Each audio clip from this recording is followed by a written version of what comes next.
I have ADHD, and that means this, that I am first off sharing from experience. I'm not diagnosing anyone. If you do want to get diagnosed with ADHD, write down in this description, first comment, pin 2, ADHD online, Eric B. Zink, you can use the landing page, you can get a discount, you can actually get tested for ADHD. ADHD means that first off is Google amnesia. If you're new to the channel, hit the like and subscribe button. You try to Google something, you have something all of a sudden on your brain, you have to Google it, you have to find out what it is, and now all of a sudden, by the time you open up your Google search, you have forgotten what you're gonna Google, you have all these different tabs open, you all of a sudden are scrolling through other tabs, and you literally forget what you were gonna Google. Literally, it's called Google amnesia. It is something that people with ADHD struggle with. We also do Google a ton of things. It's amazing how much that we Google stuff, forget all the time of what we're even supposed to be Googling or trying to learn or trying to understand. Another one is we are impatient. You're extremely impatient. And that's why slow walkers and slow talkers totally drive us bonkers. And everyone's like, oh, that's a normal thing. Like everybody's just irritated with people that talk slow or that walk slow. No, it's different for us because our brain has already guessed the end. Our brain has already guessed the destination or put us mentally at the destination where we're going. And now you in front of us have made it difficult for us to slow it down. Our thought process, when we move, we're trying to keep up with a very fast thought process. When you slow that thought process down, the frustration that it causes is actually unreal. And to the point where it almost causes anger. It's an amazing thing that actually kind of flips in your brain a little bit. Another one is excited calls and ignored calls. If you are ADHD, you know what it's like to be on this high almost where you want to talk to people. So you are calling people, you're leaving messages. You're like, man, I hope I get to talk to so-and-so. Like we want to be on the phone all of a sudden. We want to talk to people. We want to have engagement.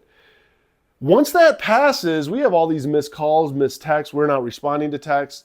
We don't really care to respond to texts, and we literally avoid people because it's like our social battery is burnt out, and we no longer want to call you back. We no longer want to talk on the phone. It's like you missed that little bit of a window, and so now all of a sudden we went from being extremely social to extremely antisocial. This is actually a sign of something that everybody with ADHD pretty much struggles with. I hope some people comment down below their experiences with this because I'm very guilty of it personally.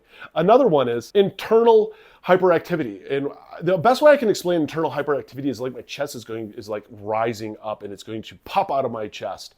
It is a hyperactivity in our brain that we are so excited, so amped up with all these ideas, all these thoughts, 15 thoughts, 20 thoughts, all of these squirrels on speed, just bouncing all around in our brain that we are just so energetic, so excited that it never gets to the physical presence of actually doing it. And we literally can exhaust ourselves mentally. We can start a project in our head, build it in our head, come up with how we're going to do it in our head, spend all of this almost so like battery power that we have mentally that it never gets to the physical form, and we never even start that project, and we have literally exhausted and burned ourselves out from a project that never took any kind of physical shape. Another one, minor commitments mean major, major disruption to our life. If we have a commitment that, hey, at 5 o'clock tonight, we'll do a conference call and we'll do this, that now all of a sudden that little call has now disrupted our entire day, that we cannot relax all day. We have to prepare for this call.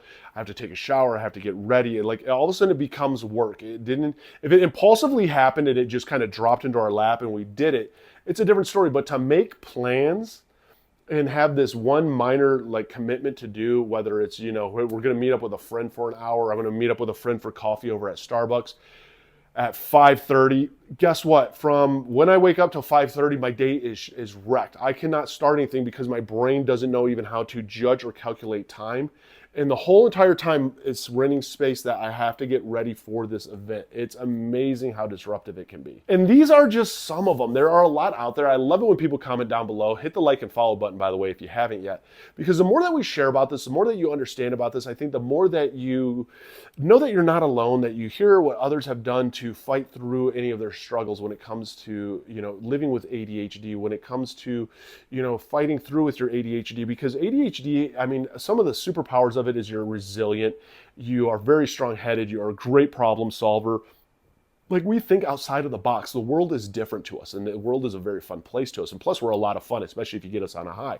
Like there's a lot of great things about ADHD, but there's also a lot of struggles with it. And that's where it's sometimes hard because sometimes, especially with ADHD, we can go very negative and we can focus on a lot of these struggles, and it's not something to focus on. It's something to realize that, yep, these are some of the challenges that we do have. Here's some of the tools that I can use to work around this to make my life easier. And that's why I think it is so important that we share, that we talk about it, because it's not about diagnosing anyone with ADHD or any of this. It's truly just about, hey, if you struggle with it, how do you work through it? What do you do?